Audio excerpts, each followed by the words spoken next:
So how can you use the Google Sheets on the iPhone? Let's get started and let me explain how it works. If it's your first time on the Foxtecc channel, consider subscribing because I have plenty of tutorials for you ready. Now, obviously you can use Google Sheets inside of the Google Drive application where you browse your files, or within Gmail you can open up your those extensions, but it is much better to get the actual dedicated Sheets app from the App Store. So you can literally look it up like this.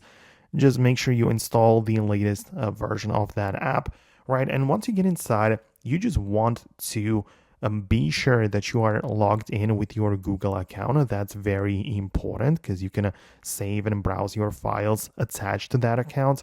And you can see we have a list of the files which we can work with, right? So we can either open up those or tap on the plus button and either choose a blank spreadsheet or click on the template option. So if you click on template, you'll be able to see the scheduling or some different planners for work, invoices, and plenty of different templates which might help you speed up your workflow. But a lot of people just want to click on the pencil icon, start a brand new spreadsheet, which is going to be empty, and you can start filling out the individual cells, right? So you can select a cell like that, a double tap on it, and fill it in with some information. You can switch between the text keyboard and the numbers keyboard. So if you want to import the numbers, that's possible as well. You can also click on the FX button next to it, next to the text field, which gives you the ability to import or create some functions for the cells, which is the base function of the